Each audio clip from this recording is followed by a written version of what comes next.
Abramos nuestras Biblias en el libro de Proverbios 30:21. Vamos a leer hasta el 23. Descubre lo que hay en ti, se llama. Proverbios 30:21.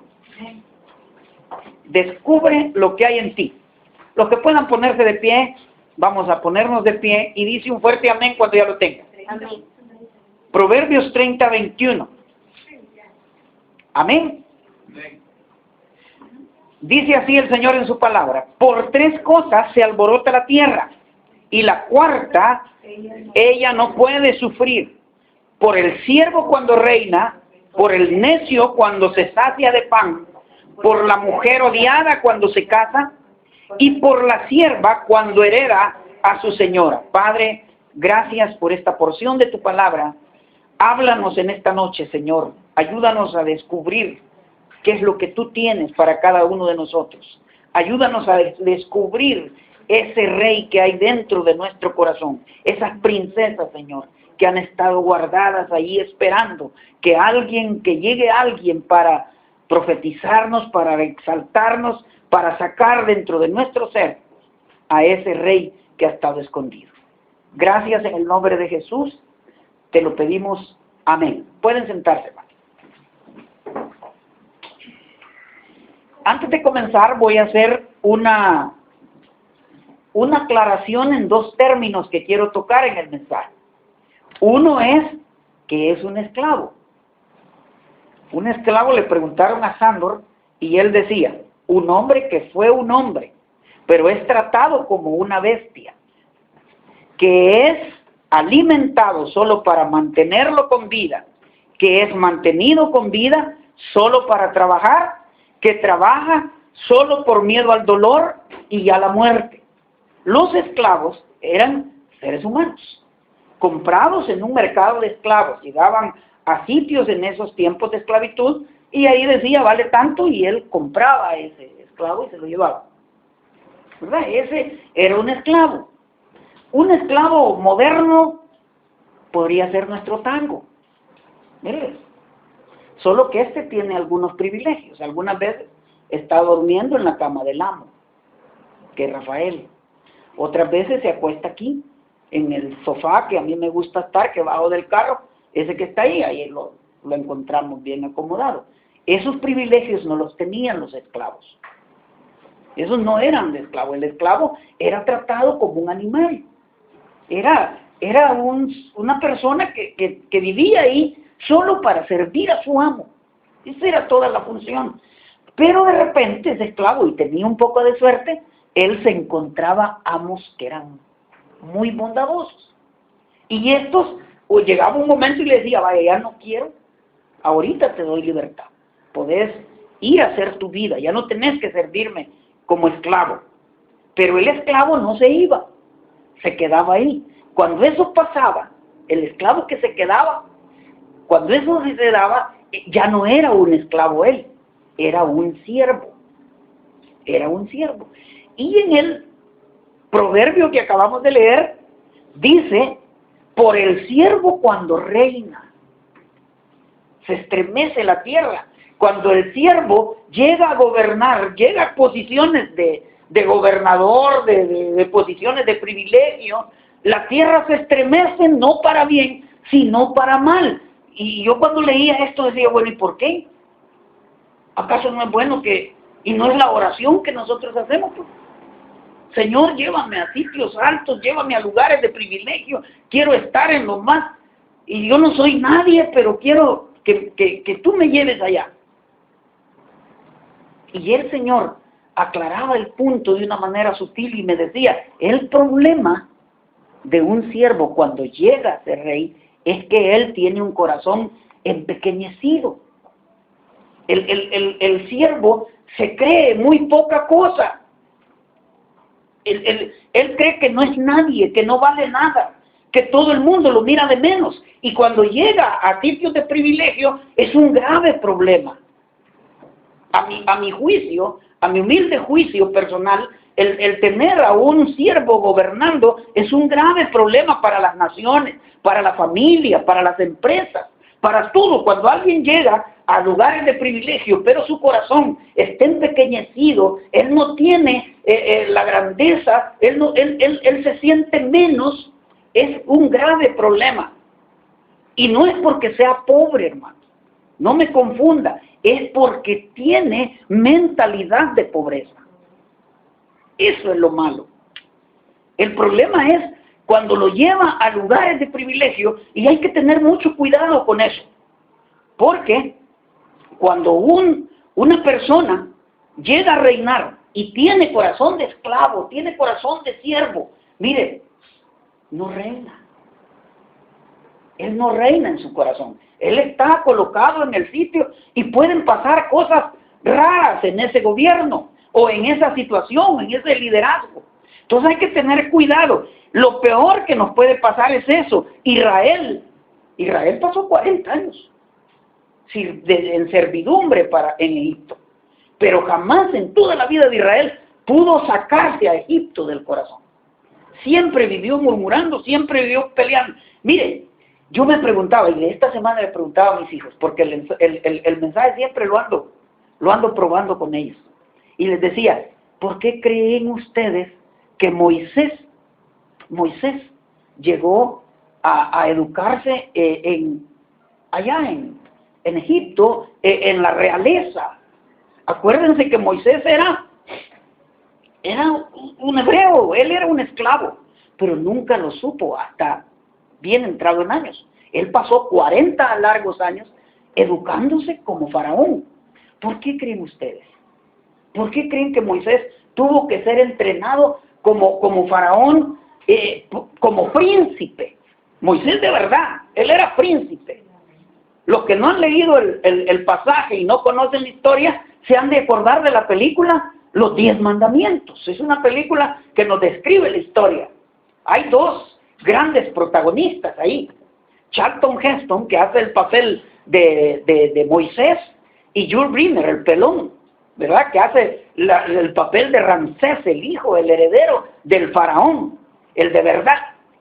Pero Moisés es educado como un príncipe. Moisés vivía en el palacio, y no crean que cuando Moisés pedía de comer, ahí llegaban las sirvientas, primero a servirle la mesita, luego llegaban con todos los manjares de frutas, luego llegaban otras a darle todo lo que había, y de la corte aparecían otros a cantarle a Moisés para que su digestión se le hiciera bien.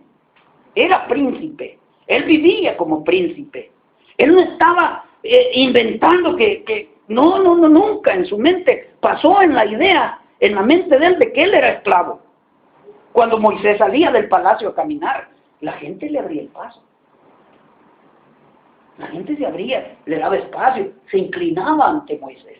Él era príncipe, vivía como príncipe, se sentía príncipe.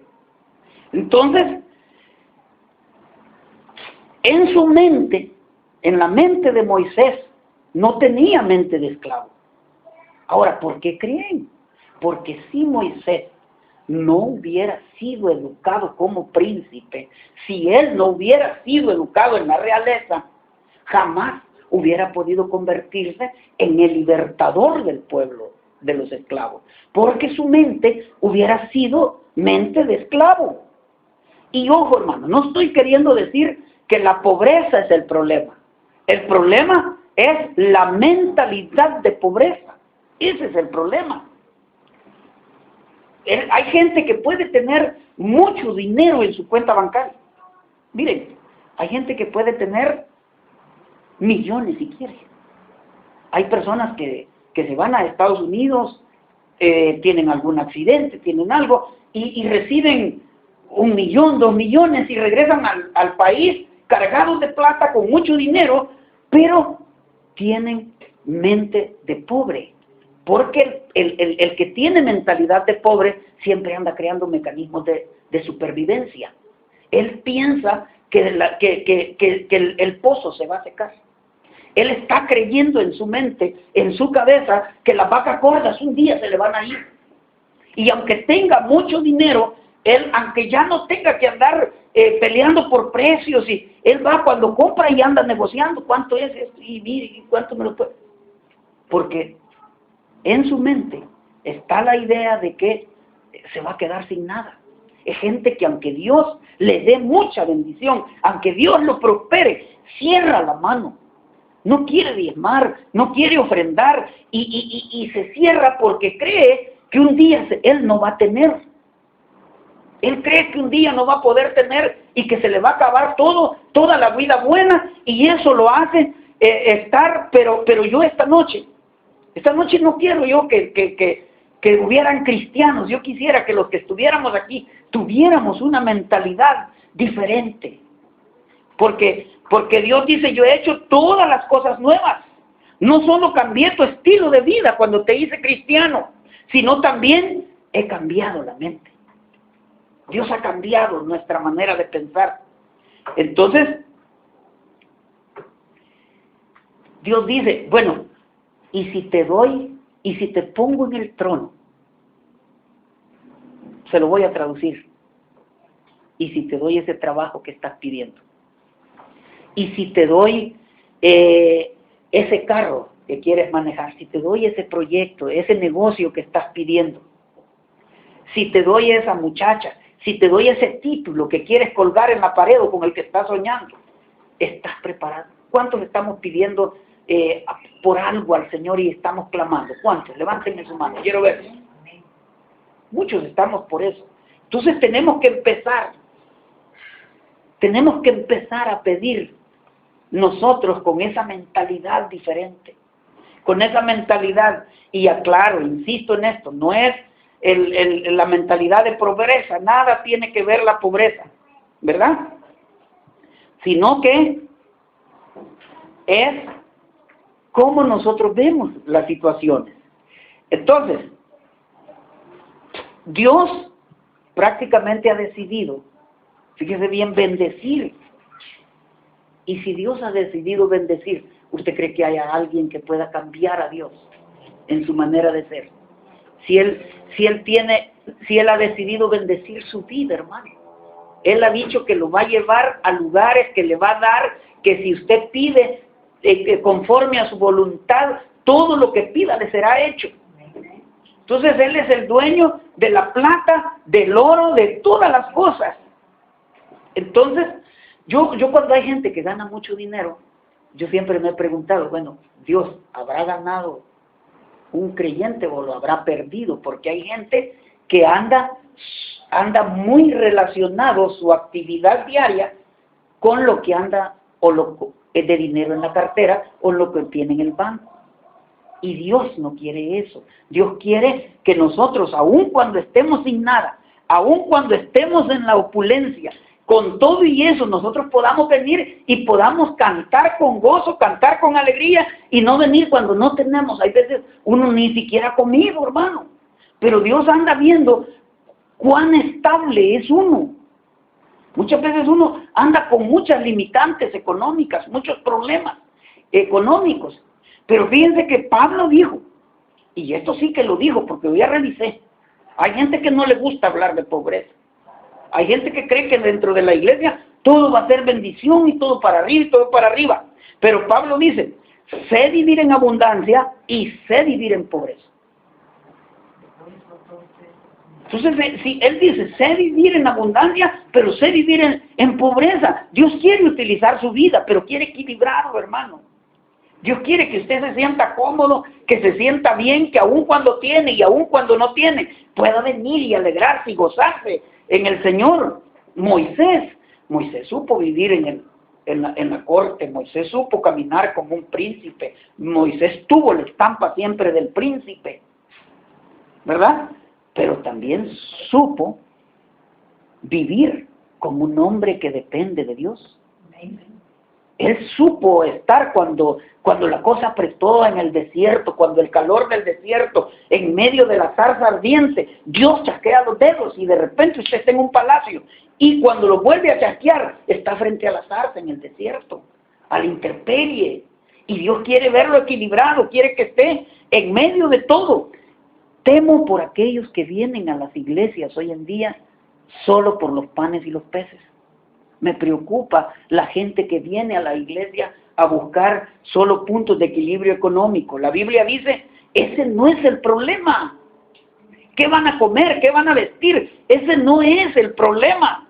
De eso usted solo preocúpese por buscar primeramente el reino. Todo lo demás va a ser añadido, hermano. Eso se lo va a cubrir el seguro. Amén, gloria a Dios. El seguro del cielo, el seguro de Dios cubre esas cosas. Usted preocúpese por venir. A las 5:30 aparto mi agenda, me vengo, me siento. Porque el seguro del cielo cubrirá lo demás. Amén. Los impíos son los que buscan esas cosas. Ellos andan buscando qué se van a vestir, qué se van a comer. Nosotros no. Entonces, hermanos, no sé si ustedes recuerden a Jacob. Jacob tenía un suegro medio problemático, ¿sí? Sí, amén. Era un señor, pues, fregado el suegro que tenía Jacob. 7 veces le cambió el salario, 7 veces. Y por último le hizo un su arreglo medio raro. Le dijo, bueno, te voy a dar todas las ovejitas y todas las cabras que estén pintitas. ¿Se recuerdan de eso? Sí, amén. Yo realmente no sé cómo era la suegra. Conozco la mía, pero no sé cómo era la de él. ¿Verdad? Pero me imagino que si el suegro era la suegra también, que no se quedaba atrás. ¿Verdad? Pero ese suegro era terrible. Miren, hace el arreglo, pero este hombre tiene una revelación. Jacob tiene una revelación. Él fue a tallar unas maderitas, unas ramitas, las pintó de blanco con negro y las colocó en el abrevadero, ahí donde llegaban las cabritas y las ovejas, a beber agua. Y entonces cada vez que las cabritas llegaban y miraban los palitos pintados en el bebedero, ellas parían, producían cabras pintitas. Cuando yo leía esto, hacía la pregunta a mis hijos también, les decía yo, bueno, ¿y qué quiere decir Dios? ¿Será que acaso nos está dando una clase de genética ganadera? ¿O qué nos quiere decir con eso de las pintitas? Y empezaron a nacer cabras y ovejas pintitas, si se recuerdan, ¿verdad? Sí, amén. Empezaron a salir y abundantes y eran más las pintadas que las otras. Porque cuando ellas veían lo que miraban, a Job Dios le dijo, lo que temes te sobrevendrá. Miren, hermano, cuando uno mira las cosas, hay gente que dice, yo no me voy a parecer a mi papá. Me da cólera como es mi papá, yo no voy a ser así. Y más si es un papá grosero que golpea a la señora, que hace esto. Entonces los hijos tienen aquel rechazo. Bueno, les voy a contar un secreto aquí entre nos. Cuando yo llegué a la iglesia, al Tabernáculo Bíblico Bautista, el pastor Junior era un muchachito. Era un jovencito, ahí por el 82. Y ese hombre decía que él jamás iba a ser como su papá, que él no quería ser pastor. ¿Saben qué pasa? Que cuando uno mira, en eso se convierte. Lo que está mirando a diario, él se ha convertido en una copia exacta de su papá. Y hay heridas que van a quedar grabadas, hay cosas que van a quedar grabadas, pero miren hermanos, Dios dice, yo no estoy viendo tu pasado, yo estoy viendo tu futuro y estoy cambiando tu mente. Quiero que tengas una mentalidad de ganador, una mentalidad grande, que haya grandeza en tu corazón, porque solo así voy a poder darte las naciones, voy a poder darte esas cosas que estás buscando. De otra manera, no, Dios lo que estaba diciendo es cómo funciona nuestra mente. ¿Cómo es que funciona? Entonces nosotros, y está bien, porque en la honra de los padres, ¿verdad? Hay gente que repite mucho. Yo tengo cosas de mis padres que las repito y las uso a cada rato. Lo que me enseñaron ellos, lo que me dijeron ellos.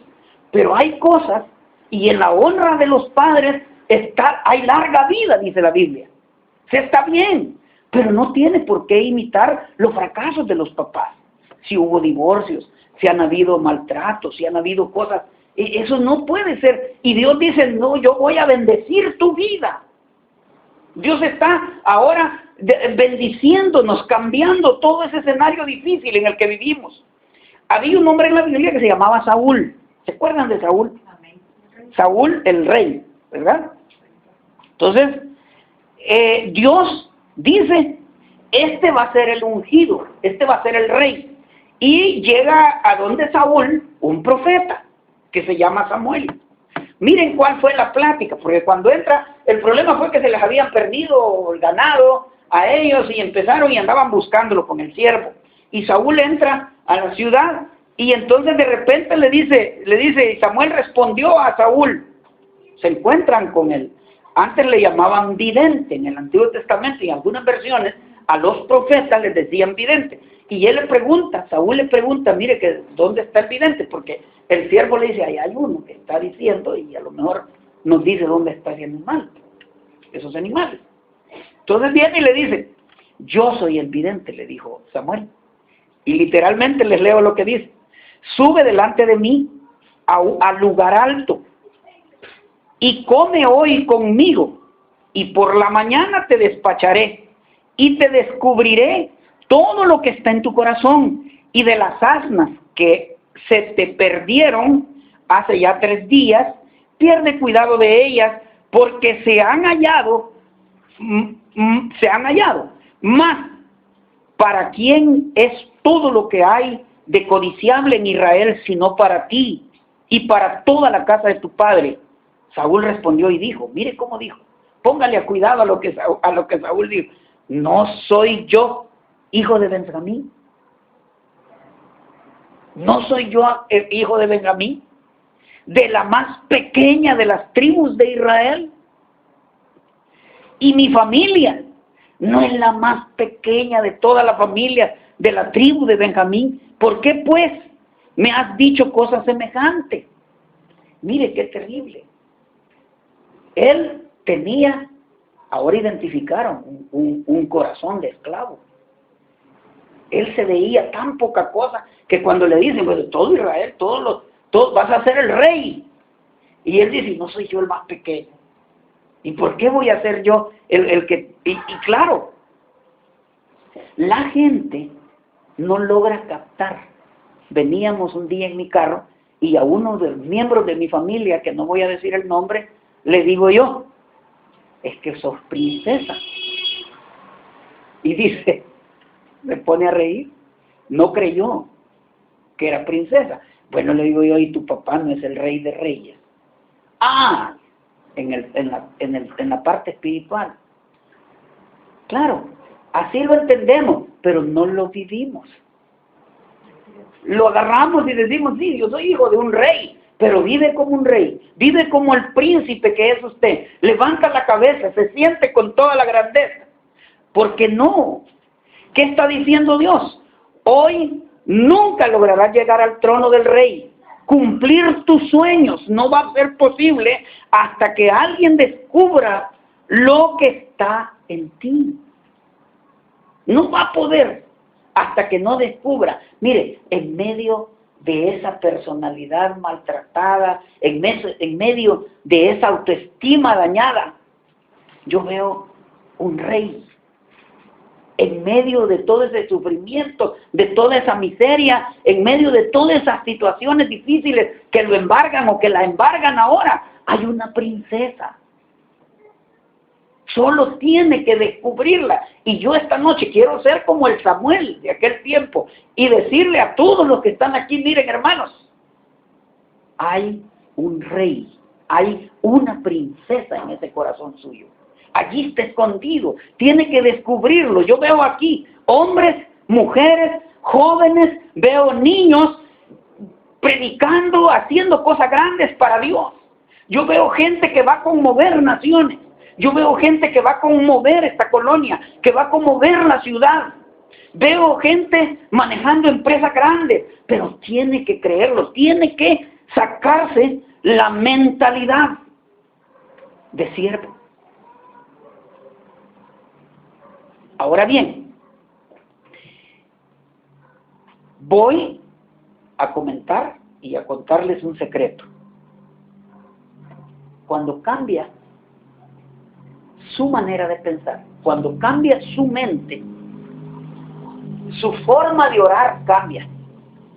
Hablaba con una hermana de la casa de oración y me decía, o sea que usted me decía, no llora cuando ora. Porque nosotros estamos acostumbrados a decir, Señor, yo soy tan poca cosa, y eso nos hace llorar. Y lloramos ante la presencia de Dios, pero Dios quiere que lloremos de alegría, que lloremos cuando veamos las maravillas que Él está haciendo. Mire, ahí teníamos hoy en la mañana un testimonio terrible de lo que Dios puede hacer en la vida de nosotros. Mi hijo Oscar, por ejemplo, iba pero mal con sus notas. Y empezamos a orar todas las mañanas a las 5. Oscar, ¿cuál es tu petición? Mis notas. Oscar, ¿cuál es tu petición? Todas las mañanas, mis notas, mis notas, mis notas. Y todo el tiempo lo hacía, yo le preguntaba para que él lo dijera, y su equipo, su ejército de oración, hoy lo acompañamos para ver la maravilla que Dios tenía que sacar de promedio 8 en una materia difícil como matemáticas. Y llevaba como 6 malas. Y yo cada vez que llegaba, mire hermanos, cuando empezaron a dar las notas, solo habían 2 libretas. El hombre aclaró y dijo, bueno, los que no les entregue libreta, les voy a dar la carta, ¿verdad? Y al que le dé carta es que dejó materias. Y al que no le entregue la libreta y no le dé carta, ese no ha pagado, ese que se vaya para allá. Miren, empezaron y empiezan a dar, y yo pensando, una de esas 2 tiene que ser la de mi hijo, decía yo, porque en la mañana yo fui el único atrevido que le dije a Dios, muchas gracias Señor, porque has concedido la petición del corazón de Oscarito. Mi hijo, yo lo he visto, el esfuerzo que ha hecho, y en estos últimos tiempos, él se entregó a sus notas, se entregó a su estudio, y claro, entonces, y cuando dan las 2 libretitas que tenían ahí, no era él. Vaya, está en esas cartas. Pero tampoco salió en las cartas. Entonces, ¿qué quería decir? Que no habíamos pagado. Pero revisamos y le digo yo, bueno, si el Señor nos dio. El Señor nos dio porque nosotros hemos estado dependiendo. Yo siempre les he dicho a ellos, ustedes van a llegar, ustedes van a ser grandes, ustedes van a llegar donde quieran llegar. Ustedes van a llegar lejos. Y cuando ellos dicen, bueno, papá, ¿nos vas a dar dinero entonces? No, porque no tengo.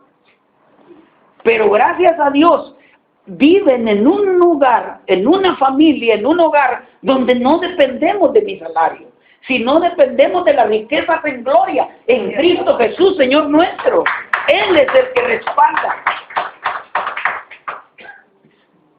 Entonces van a llegar, miren hermanos, los hogares de nosotros deberían de ser reinos, deberían de ser así como donde se criaban los faraones, así deberían de ser, para que nuestros hijos sean entrenados y educados como príncipes. Ellos deberían de tener un entrenamiento como príncipes. Deberían de, para que cumplan el destino profético, lo que Dios quiere hacer con ellos. Deberían de tener un corazón y poderse mover en la vida y caminar en la vida como caminan los príncipes, entrenados para grandezas, para cosas grandes. Y cuando nosotros cambiamos la mentalidad, la manera de orar cambia. Miren, yo fui a ver cómo oraba Moisés. Y escuchen esto. Entonces Moisés oró en presencia de Jehová su Dios. Dios le dijo, mira, ese pueblo ya me tiene, lo voy a destruir. Pero a ti, amigo, le dice, te voy a dar una gran nación. A él le iba a cambiar, le iba a dar. Miren, era una tentación, porque si a uno le dice, ve, yo lo quiero, pero cuando, si me llegara a decir Dios, la gente en la casa de oración, no. Mire, pero bueno, yo lo quiero mucho, pero si Dios habla. Entonces, pero miren lo que hace Moisés cuando le dicen esto. Miren la oración. Oh Jehová, ¿por qué se encenderá tu furor contra tu pueblo, que tú sacaste de la tierra de Egipto con gran poder y con mano fuerte? ¿Por qué han de hablar los egipcios diciendo para mal lo sacó, para matarlos en los montes y para raerlos de sobre la faz de la tierra? Vuélvete del ardor de tu ira y arrepiéntete de este mal contra tu pueblo. Acuérdate de Abraham, de Isaac, de Israel, tus siervos, a los cuales has jurado para ti mismo, y les has dicho, yo multiplicaré vuestra descendencia como las estrellas del cielo, y daré a vuestra descendencia toda la tierra de la que has hablado, y la tomarán por heredad para siempre. Entonces Jehová se arrepintió del mal que dijo que iba a hacer a su pueblo. Ese es un amigo hablando con un amigo. Y miren, yo me he quedado impresionado. Yo me he quedado impresionado, hermanos, de la forma en que Moisés hablaba con él y cómo una relación de amigo ya no se está basando en el temor. Cuando nosotros somos amigos de Dios, ya no estamos basados en que nos vamos a portar bien, estamos hablando con el amigo. Dios quiere bendecir, Dios quiere cambiar esa miseria, esa pobreza con la que hemos vivido nosotros. Dios quiere hacernos príncipes, Dios quiere llevarnos a lugares grandes. Y esta noche yo siento que Dios nos está diciendo, miren, voy a bendecir la vida de ustedes, voy a prosperar ese negocio, voy a prosperar tu familia, voy a sacarte adelante, te voy a dar. Pero tiene que ser amigo de Dios. Tiene que ser amigo de Dios, tiene que buscar esa relación. Miren, si permaneces en mí y mis palabras en ustedes, pidan lo que quieran y les será hecho.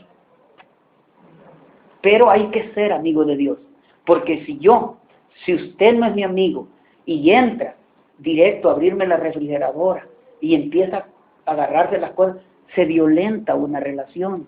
Si usted entra directo y se acuesta en mi cama y no somos amigos, así es Dios. Nosotros tenemos que acercarnos a Dios, buscarlo y entender y platicar. Hay un hermano que contó el pastor en una reunión, nos contó. Dice que este hermano llegaba siempre a traer a sus hijos. Y sus niños, cuando él llegaba a traerlos al colegio, le pedían algo. Le pedían una cosa, ¿verdad? Algo de comer. Y ese día le dijo a su hijita menorcita, le dijo, papá, ¿me regalas un sorbete? Y él se tocó la bolsa y no andaba ni un centavo. Y le dijo, después te lo voy a dar, hija, le dijo. Y cuando llegó a la casa, solo los entró y se fue para el patio. Y le dijo, Señor, si algo tenés contra mí, cobrátelo conmigo, no con mis hijos. A mí castigame, conmigo haz lo que querrás, y yo soy el que te he fallado, no mis niños. Ese sorbete siempre se lo compro a mi hijo, siempre le doy eso. En eso estaba cuando le tocaron la puerta y llegó un amigo que es taxista y le dijo, fíjate, le dijo que una señora la llevé a hacer una carrera y dejó estos 2 galones de sorbete. Y yo en todo lo que ando trabajando se me van a arruinar, así que aquí te los traigo, comételos con tus hijos. Cuando nosotros logramos tener esa relación con Dios, cuando logramos pactar, cuando somos amigos de Dios, pedimos todo lo que querramos y nos será hecho. Vamos a orar. Padre, te damos gracias por esta porción de tu palabra, Señor. Gracias porque nos estás enseñando que debemos aprender a caminar en la vida con grandeza, como los hijos del Rey de Reyes y el Señor de Señores, pero a vivirlo, Señor, en el corazón, a atesorarlo.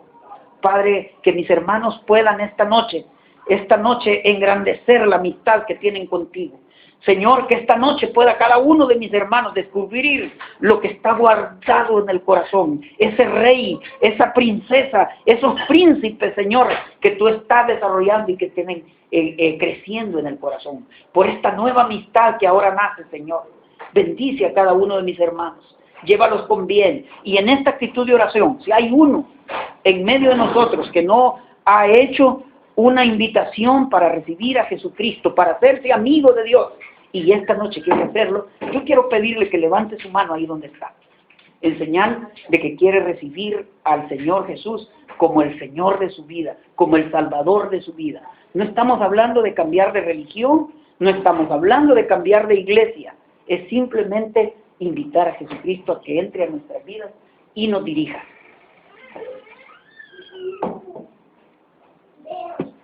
Gracias, Señor, Despídenos con tu paz. Gracias y bendice a mis hermanos, y que el otro sábado podamos gozarnos, Señor, en tu palabra, en tu mensaje y en este culto de adoración que estamos teniendo.